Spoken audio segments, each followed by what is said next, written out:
What's up, familia? So happy to be back on here. And by the way, when I say back on here, it's kind of accurate, it's kind of not.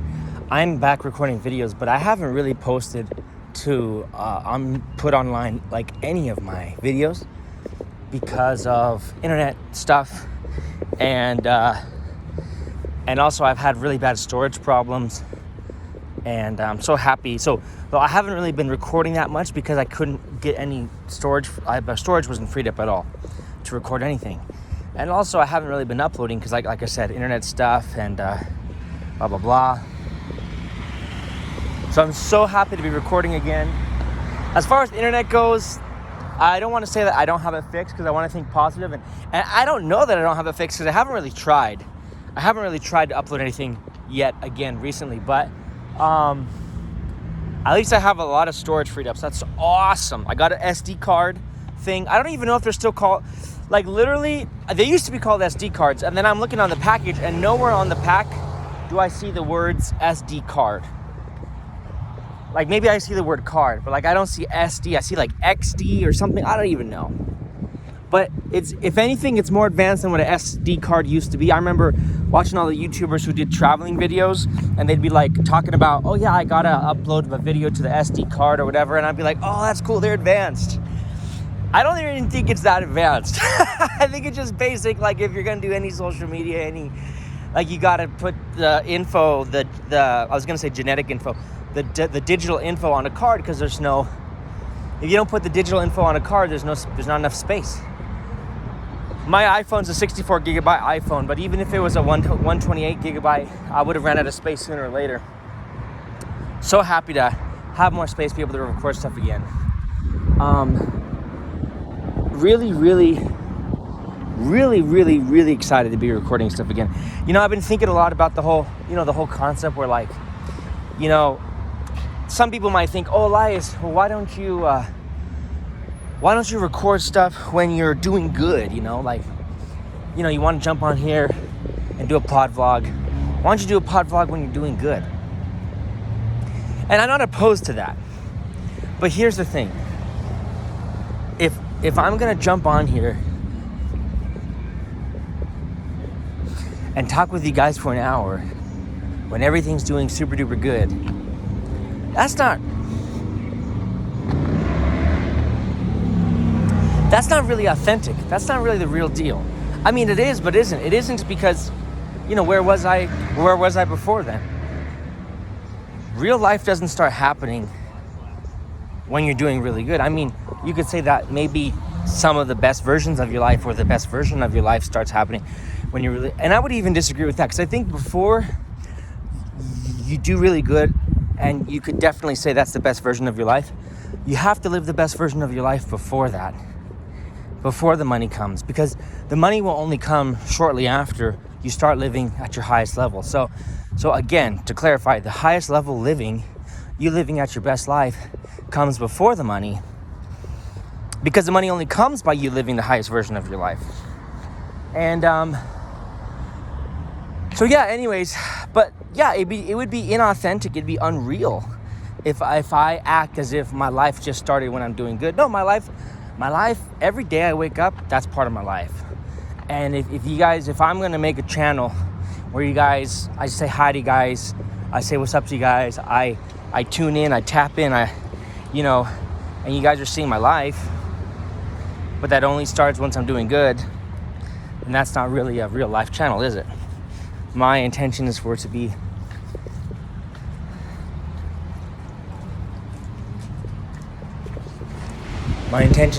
like a real life channel. You know what I mean?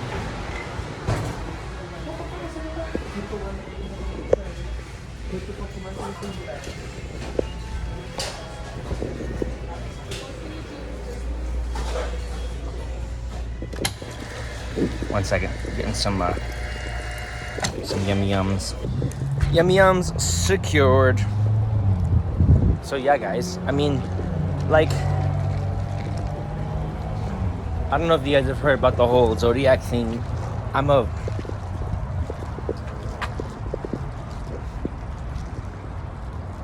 Virgo, right? So I like loyalty. So personally, I would really be pissed off if someone just gets on. I don't know if I'd care enough to be pissed off, but I would be really pissed off if someone just gets on social media and puts all this stuff on social media, and they were never there when they were making it. Because, I mean, two things. One, if you do social media like to motivate people and to teach people how to make money, it's okay if you start when you're rich. You don't have to start before you're rich.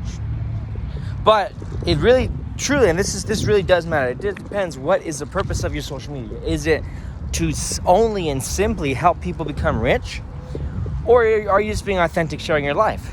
Because if you just want to help people be rich, yeah, you don't really need to do any videos before you make it. If you want to share your life, then you need to share your life, and that better be before you make it. And of course, who wouldn't want to share their life after they make it? Obviously. I mean, I don't like to say the word obviously. I'll say this: everyone would want to share their life after they made it. But only the real ones, only the people who are being real with you and honest with you are sharing their life. So.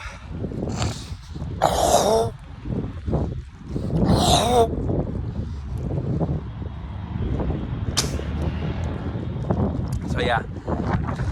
By the way, I remember this is Czech City right here. You guys see that? Oh wait, oops. You guys see the Czech City? Czech City. I remember coming to Utah about almost 4 years ago now, and I wanted to cash. I don't remember if I wanted to cash a check or get a loan. Something with a couple $100. And when I wanted to do that,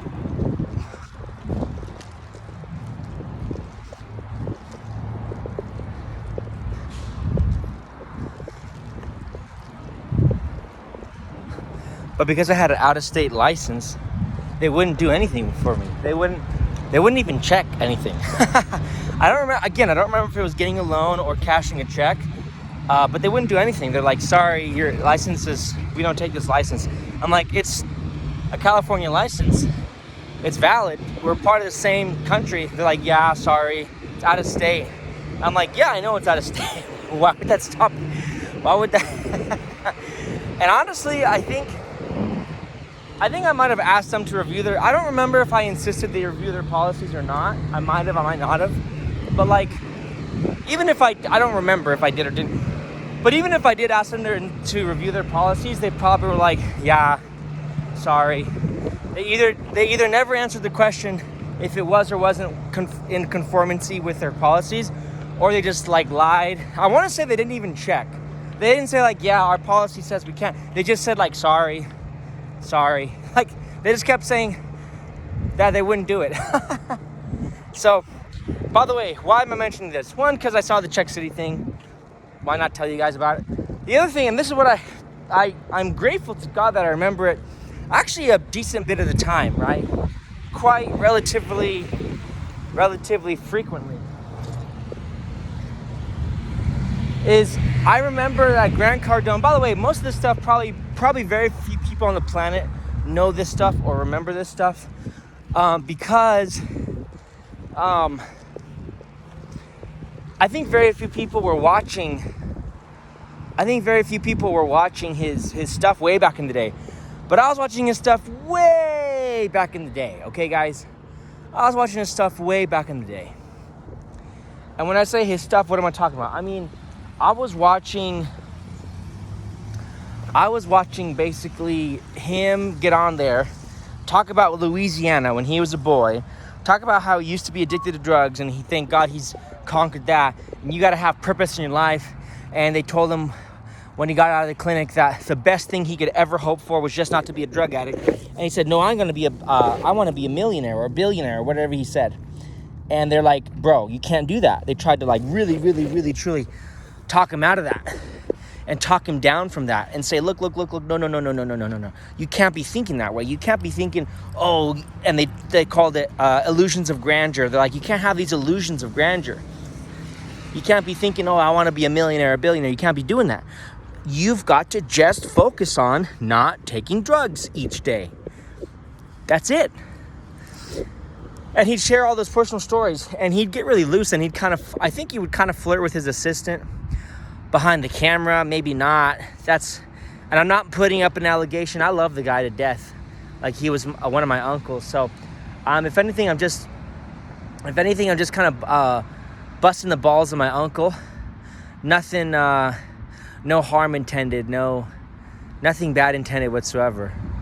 So, yeah, some guy looked at me really weird when he drove by in his car. And it's like, I've seen that. It's not the first time I've seen that in my life, but it's like so many questions pop up in my head. Mostly questions regarding like why. But if you were to go to the answer, sometimes there's not even like hardly any answer. Like, yeah, someone could say, oh, there's no good answer. Sometimes there's really even like no answer at all. But, to do something stupid, you don't need you don't need a reason. That being said, turn a negative to a positive. To do something good, and this is what my mother has always inculcated in me. To do something good, you don't need a reason. Like, a lot of times we want to do something good, right? Or even just like fun or good or whatever. And my dad would say, well, why do that or something? And my mom would say, and by the way, if you notice a theme of my dad wanting to shut things down and my mom wanted to do things, sometimes my mom didn't want to do things. But 90% of the cases, my mother wanted to do things. And my father wanted to shut it down. And I'm saying that's not how every father is and every mother is. That's my growing up.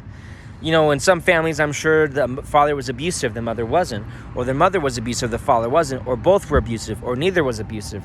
Or whatever. Everyone had a different family. Maybe some people didn't know who their mom was, didn't know who their dad was. Maybe some people who are orphans didn't really know who their biological mother or father was. Everyone's family is different, but when I was growing up, that was kind of how it was going. And my mother would always say, well, why not? And she would, like, just like I said it right now, with feeling and true reality, and true, like I meant it. She meant it. Every time she's like, well, why not? And she'd get very annoyed if someone challenged, like, well, why are we going to do this? She said, well, why not? And basically, if you really boil that down, it's essentially what I mentioned a second ago. You don't need a reason to do something good. If anything, you would need a reason to not do something good. And often there is no reason not to do something good. But again, there could be virtually no reason to do something good. You don't need a reason to do something good. You don't need a reason to believe in yourself, to give yourself a chance, to try something new that you haven't done, to try something positive, to try something beneficial that will benefit you. You don't need an invitation. You don't need to wait for permission. You can just do it with or without a reason. Do it. And if anything, if you need a reason, and we could also say that God is always the reason. So even if you have no reason, you never have no reason, because God's the reason to do something good, to do something positive. Although I'm admiring this Coca-Cola. I love it so much. I love it so much. Delicious Coca-Cola. So anyways,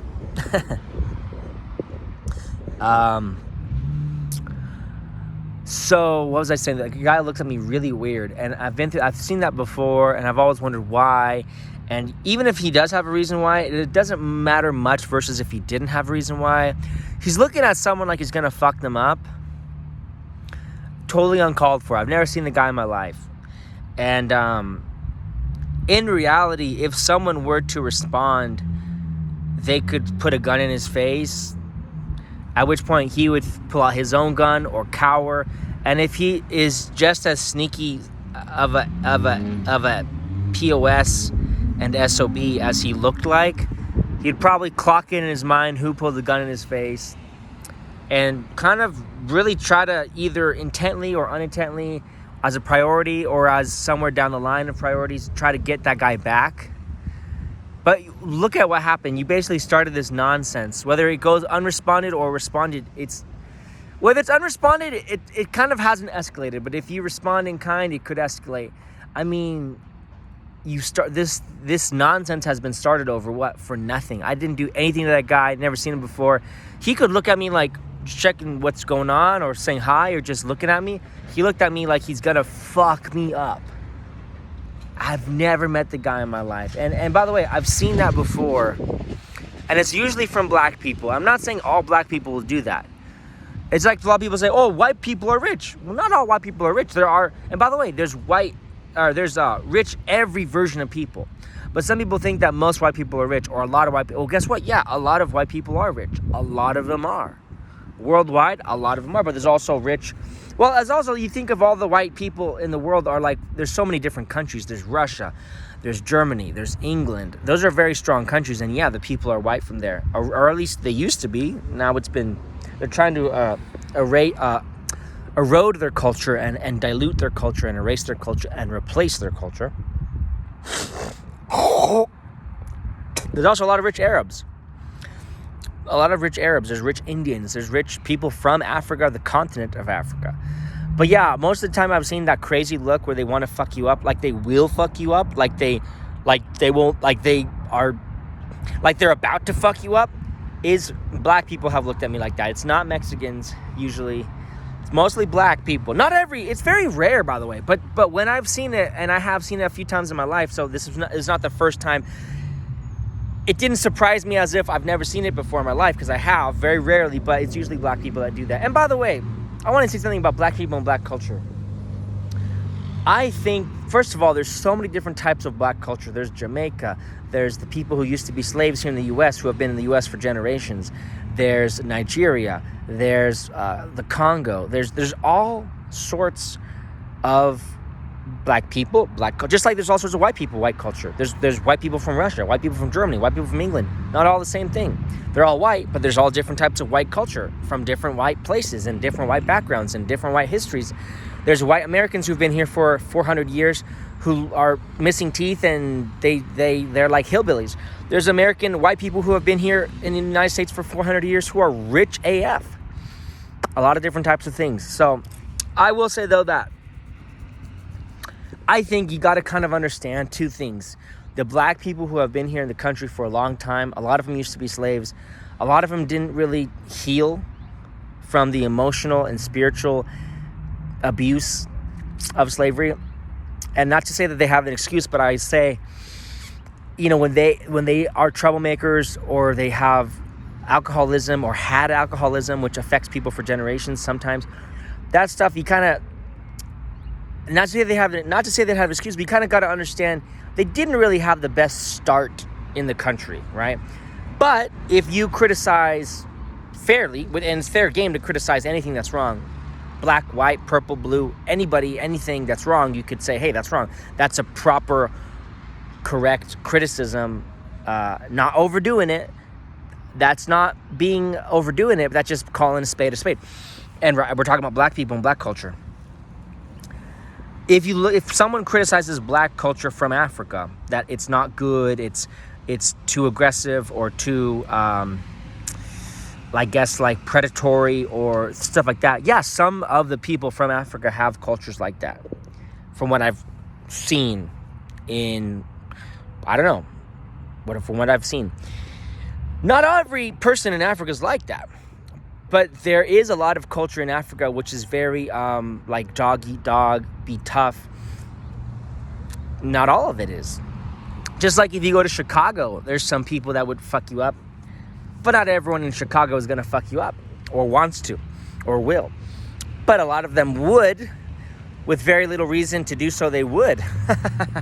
Or maybe they will, or depending, on all these things. So, but also I'm going to say this, that not everyone that comes from Africa has that type of influence, but a lot do. So do the math. If you think that people from Africa are being very aggressive or dog eat dog or predatory, yeah, well, that's kind of what they came from. That's what they know. And I think in general, culture only changes by it changing, and there has to be some action taken to change culture. So, I mean, I want to think positive, but I was going to say culture doesn't change overnight. Although maybe it can, because ideally we would all be Christian and respectful, and no one would be looking at. And by the way, I think there's sometimes people just want to be bad, like they just know better. They just want, like the guy who was looking at me, super crazy, like super duper crazy, bro. And by the way, that guy might have been high on drugs, but he might have been perfectly sober. Like sometimes people they know better. They just want to be bad. Maybe he's a sick-minded person. Like maybe he's literally mentally sick, and he's like getting a rise, as they would say. That he thinks it's fun to look at me as if he's gonna kill me, and to think in his mind, oh, I bet you I'm scaring the shit out of this guy, which he didn't scare the shit out of me. But yeah, I mean, it's something that it runs an alert through my mind. Like, I mean, I'm not stupid, and technically in the world anything could happen, and I'm like, oh shit, like what the fuck, like what's going on?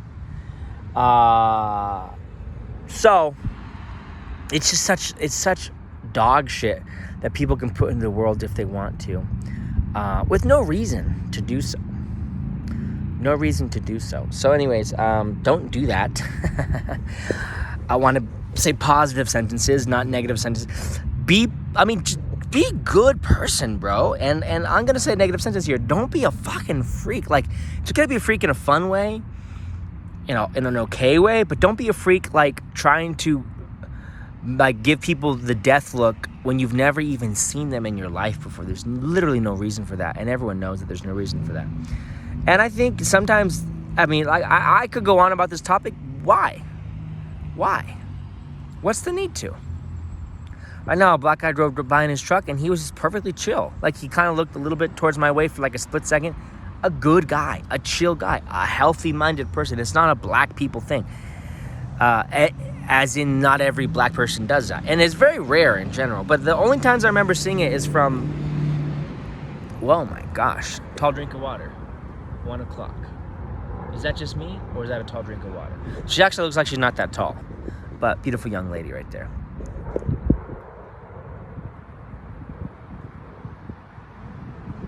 There's such a thing, by the way, and with the onset of pornography in the past 60 years or 70 years or however long they introduced it, people have been becoming perverts for a while now. And there's also a huge movement of not touching that stuff and being a wholesome, clean-minded, pure-hearted person.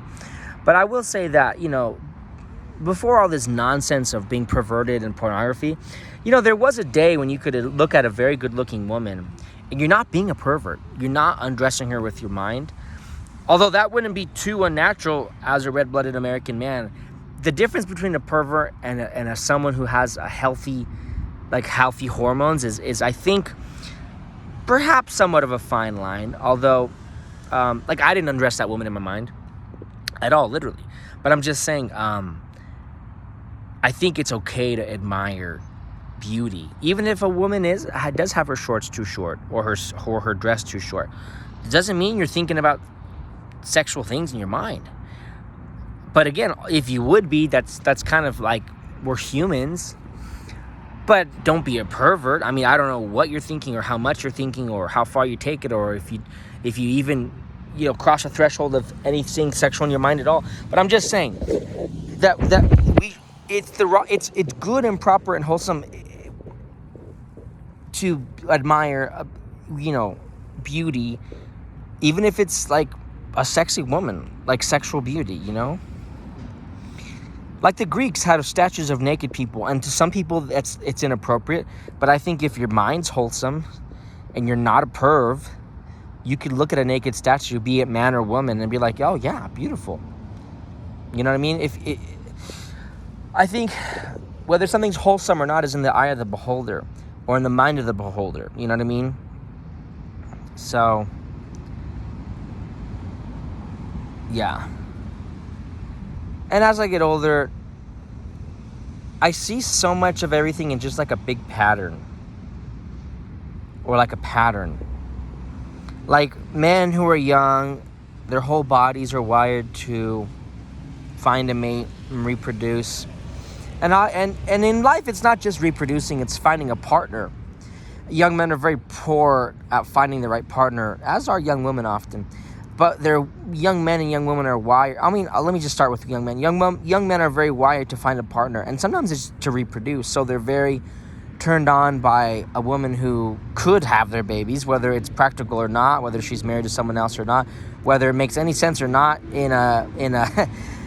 They're just, intrinsically or I guess you could say blank slate, if that's the right use of the term. You know, they could have babies with a woman who has hips or tits or whatever.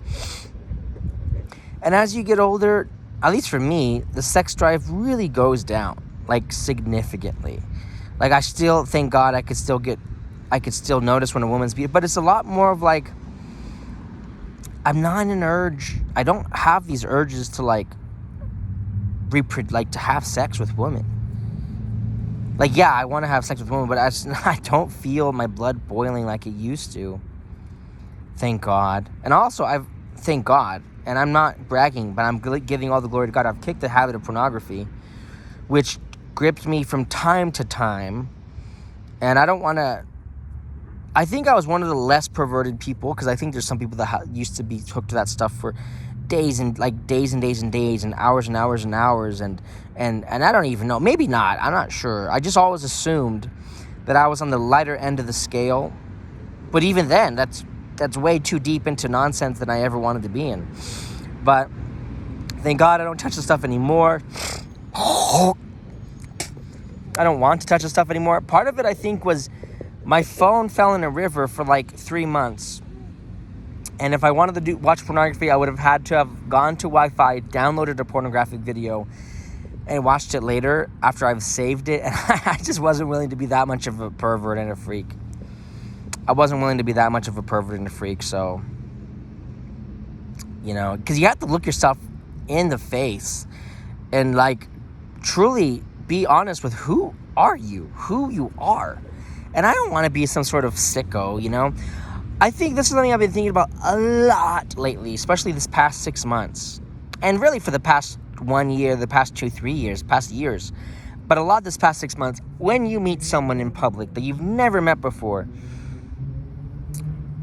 you know, there's RFID scanners, right? Like, there's info that could be zapped out of your credit card, debit card, without your credit card, debit card ever touching the device. Like when you tap to pay, that's info coming out of your card through the air. Now, that's very rudimentary and crude. The same stuff happens with human beings.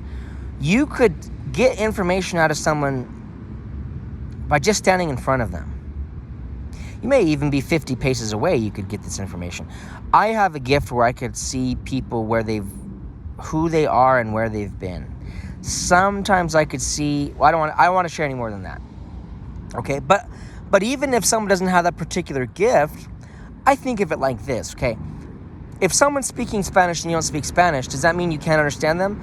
I think you could probably understand them if you were connected to the perfect God mind which is within you. Or in some ways, it's in a way that perhaps is difficult to explain in common human terms. You can still understand them, you just haven't learned Spanish yet. Doesn't mean that you don't know what they're saying. You do know what they're saying because your future version of you speaks Spanish, even if the current version... But I'm basically saying, if someone doesn't have the gift someone's not gifted with people, they could still pick up the info, even if they don't really retrieve it or read it or understand it. The info's still there, and technically they could... So I'm saying, when I meet someone for the first time I've never met before, they could tell if I'm a pervert. They could tell if I watch porn. They could tell if I jerk off. They could tell if I'm like some sort of sicko, you know? Conversely, if I don't do any of that stuff, they could tell if I'm a wholesome person, if I'm a good person. And all this info, people got to understand that that's how it works. That's how the world works. People know what you do. Even if they haven't technically seen you, they still know what you do because that info is available. And you can't, it transmits whether you want it to or not. So everyone knows who everyone is. And that's, to put it very scientifically, there's also, if you put it more in biblical terms, there's evil spirits that could be around you or in you. And there's also holiness, which can abide in you and, be part of your environment. It depends on you. It depends on you. Who are you? Who you are. So all that being said, admire beauty in a wholesome way, not being a perv, not being a pervert. Just like, hey, tall glass of water. Again, she was not that tall, but the phrase is tall glass of water as a phrase. Which, by the way, a lot of you watching probably don't even know that phrase, tall glass of water. It was an old-fashioned phrase for, like, a very good-looking woman. I guess what? Refreshing? It's refreshing to see. Is that? I don't know exactly where the phrase came from, but I knew it was, like, I think around 1950s in America. That was kind of where the phrase was being said. And I think it kept being said throughout probably till the 70s. I think after the 70s, it kind of fell out of vogue. But it is still nonetheless a phrase. So, thank you guys for watching along with me. This is basically a podvlog. And I'm super excited to be back on with storage on my phone to record this video. Super duper. I love it so much. And I was telling you guys about, I already mentioned, recording my stuff before I make it. I think often, almost constantly, about man and woman and the dynamic between men and women and relationships. Andrew Tate said the other day that all women care about is money.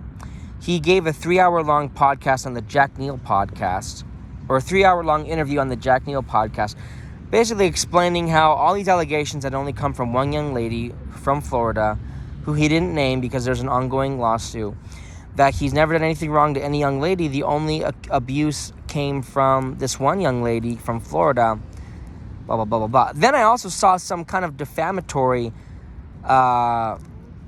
video about him from some young lady who I guess is a journalist, and it seemed really, but she also was heavily quoting almost the entire video from some woman who wrote a book about how the abuse she suffered from Andrew Tate. And all that video seemed quite, I don't know if it's credible. It impressed upon me and my mind and psychology and maybe even my spirit as if it was quite credible, because I just kind of think or feel actually that most of the things that journalist woman was saying were based in truth. So I kind of think that both are kind of telling the truth, which is kind of impossible. In other words, in as much as what they say conflicts, either one or the other is being truthful. And I kind of think that maybe Andrew has been abusing women.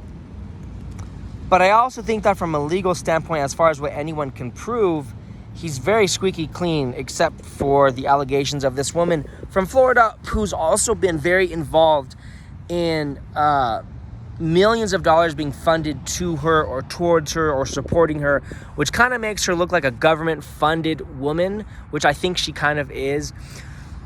Kind of very difficult to understand all this stuff. And I also think that as far as women who have been forced into prostitution or conditioned, coerced, groomed into prostitution, I think a lot of them, it'd be very difficult for them to ever admit or say that they don't like what they're doing or where they are, as part of the psychological sabotage and the psychological override that they have experienced.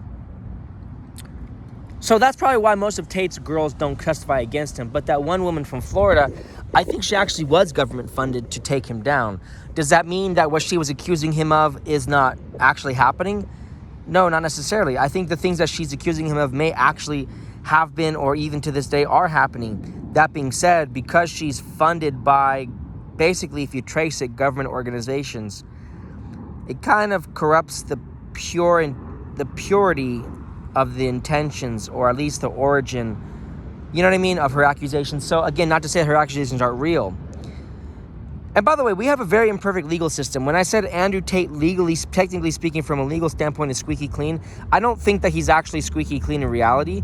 Although I don't really know, but I would kind of it really impacted me, that podcast that I saw where the woman's reading from the book of the other woman who has written a book about the abuses she suffered from Andrew Tate. I put on my Facebook that I want Andrew Tate to be freed, and I do. I don't think he's a perfectly good man. I will say he does influence men to be men. But I'm not saying everything Andrew Tate says about being a man is the definition of being a man.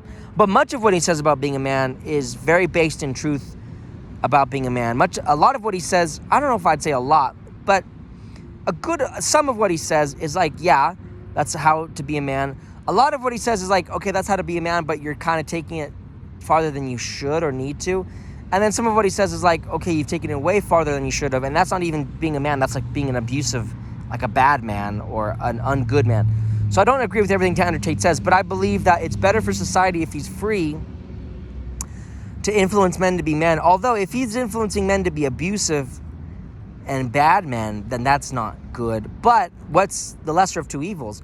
For all the men to be wimps in the world or for them to be abusive? And neither one is good.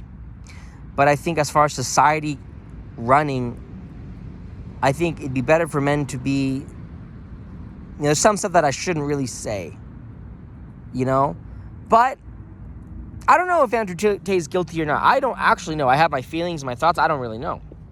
But even if he was guilty, he could still be found unguilty because of the justice system we have. And also, if he's not guilty, he may be found guilty because of the justice system we have. So, but I wish he was free. Why did I mention him in the first place? Oh, I saw a podcast. Oh, he said on his interview with Jack Neal that women just want money. All they really want is money. I'm a single guy. I was married before. I've had a couple girlfriends after the marriage. My wife was my first girlfriend, but I've had a couple girlfriends after the marriage. That's probably too much info. I probably didn't need to share that. My wife was my first girlfriend, but I just did. And I'm okay with that. I'm okay with sharing that. It's not like that personal, It is really, I don't see what really difference it makes. It feels like it was too much info to share, but what difference does it actually make? So anyways, and maybe it does, but maybe it doesn't. But maybe it does. Who knows? Otherwise, why would I have felt like it was too much information to share? But I did share it, and I'm okay with sharing it. Of course, I could always edit this out, but if you still see this and it's unedited, then I didn't edit it out.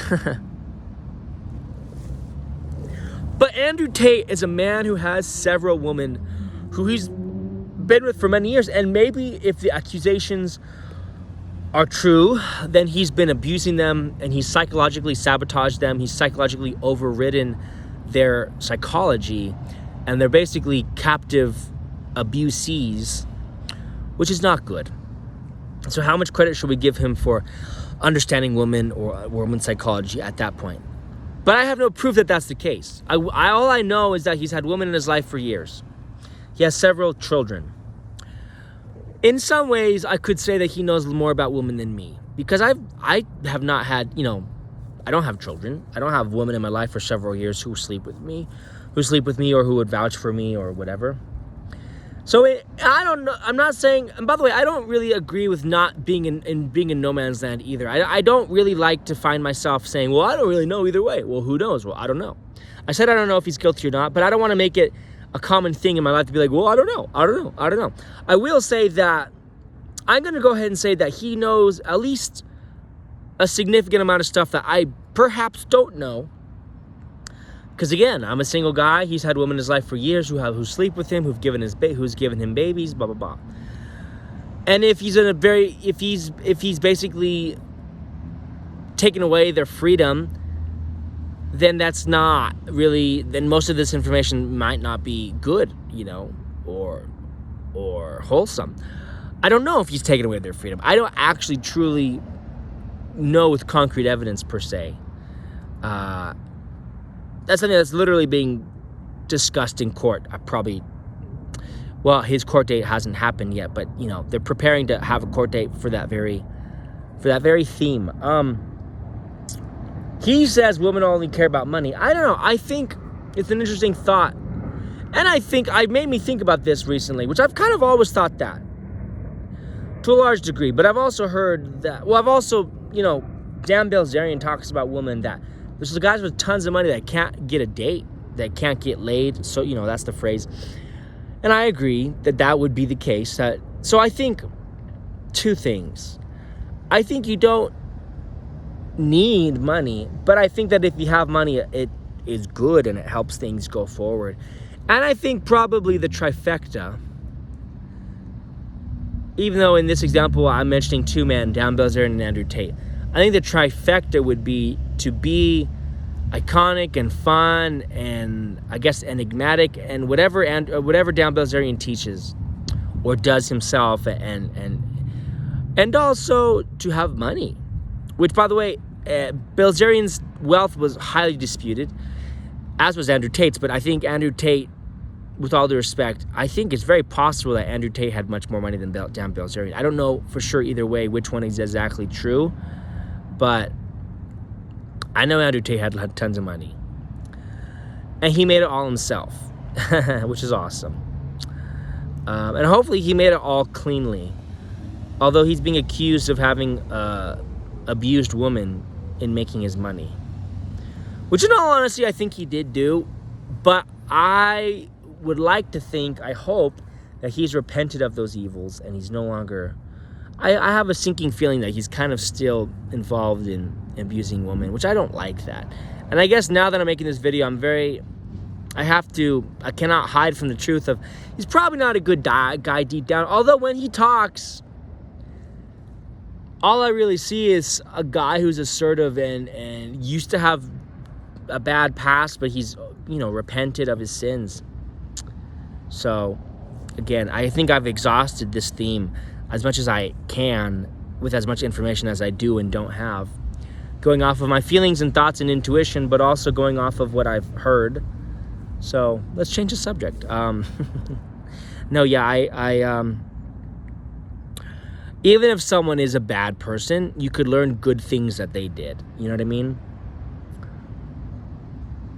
Like, a lot of people are talking about different stuff, and anyways, guys, I'm so excited to be back on here. I wanted to kind of mention one theme that I didn't get around to talking about yet. Let me take a drink for my Coke. 1 second. Cool, guys. Thanks. So what I wanted to get around to mentioning today, which I haven't quite gotten around to mentioning yet, is I've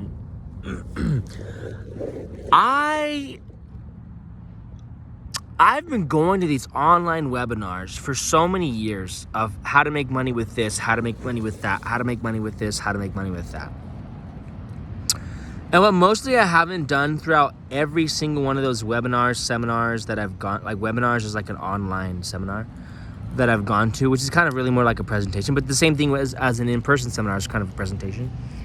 What I have never ever done is put in a fuck ton of work. When I say fuck ton of work, those of you who know what the F word means, or the how the F word is interpreted, there's a denotation and a connotation.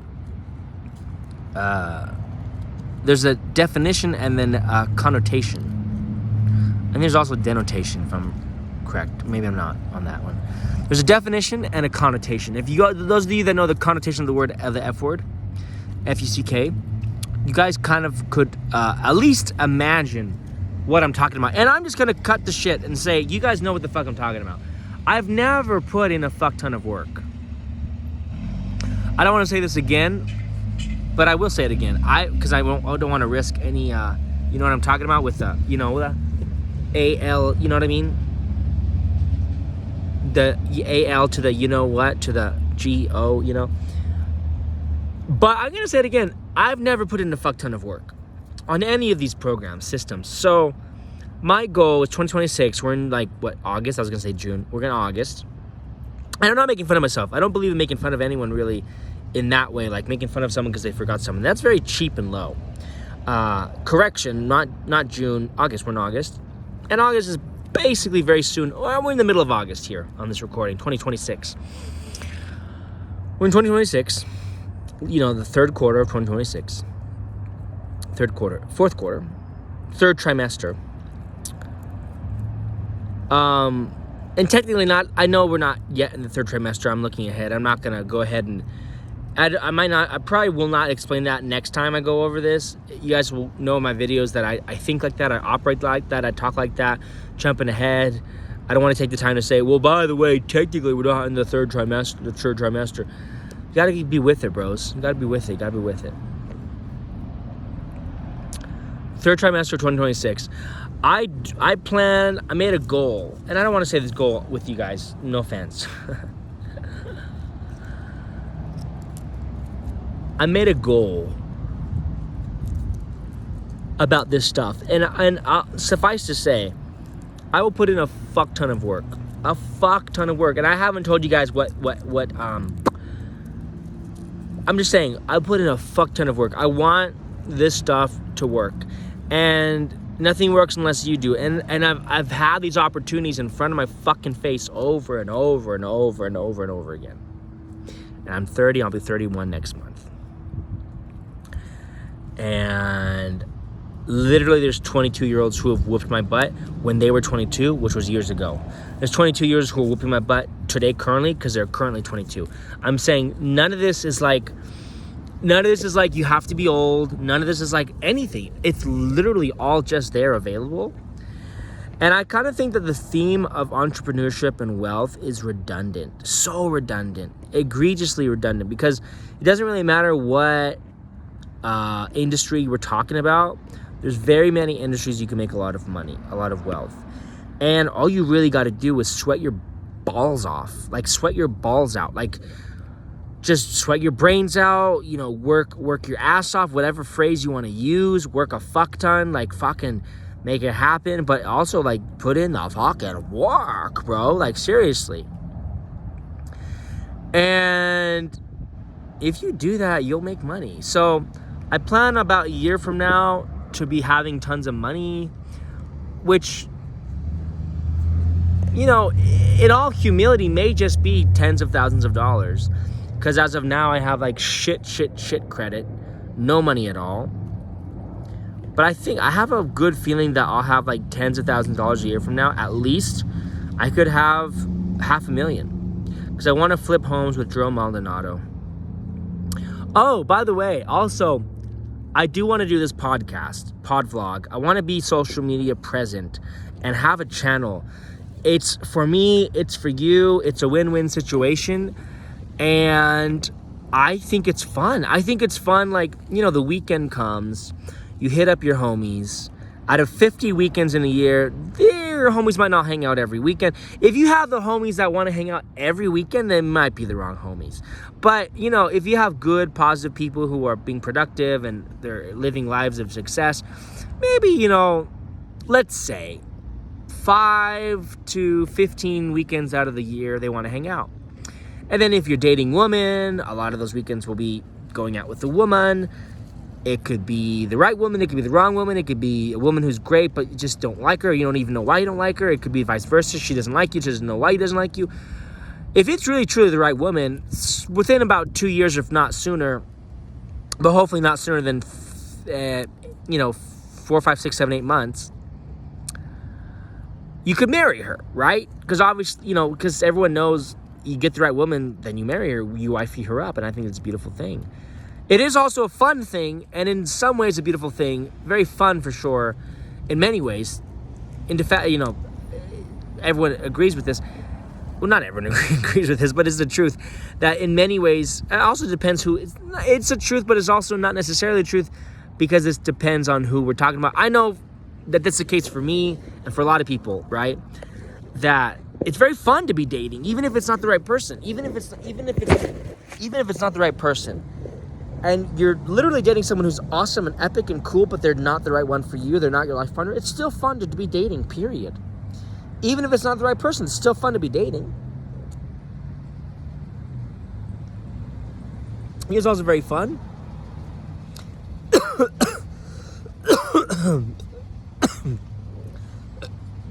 This woman was looking at me intently, and she made me nervous, and I coughed. She was like really looking at me, and I think she thought I was saying hi to her because I was going like this with my drink, like cheers. I guess I technically was making that motion, but it had nothing to do with the lady. I was like adjusting my arm, like stretching my arm. It probably looked just like I was doing cheers, but yeah, no. She looked at me very intently and very worried. She reminded me of my mother. My mother is a very worried person, kind of sad. I don't want to talk about a sad theme at the moment. Ideally, you're dating several people. Talking about dating, dating's a fun thing. Ideally, you're dating several people that could be the right one, and then you just get to pick the right one that you want versus all the right ones, and you may want all of them or a lot of them, and ultimately you get to pick. So it's a win-win-win-win-win. It's like a super win. Because ideally, you're dating women who are, tons of them. They're all the right one. That'd be great. Also, I think that not in every case, in many cases, dating is a rich man's game.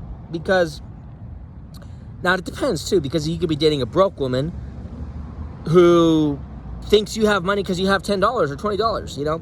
But I think a lot of times, dating's a rich man's game. I think I don't ever want to ever have the words come out of my mouth that it's expensive, because I don't really feel that way about it. I think that's like saying food's expensive.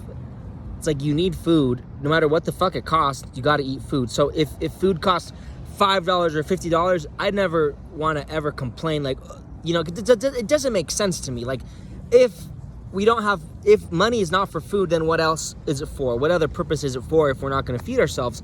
Well, you know what I mean? Minimum, feed yourself, but my minimum's not feeding yourself. My minimum's feeding yourself well. So if I'm ever just feeding myself and not feeding myself well, I'm below the minimum standard in my book. But same thing for dating. If you don't have, you know, if you came down to this earth to be born and have a body and experience life, and you're not going out with women for fun and, you know, in the long run to find your partner, then what are you on this earth for? Then any money you've ever earned, any wealth you've ever had, what is it for if not, you know, because there's really no greater purpose.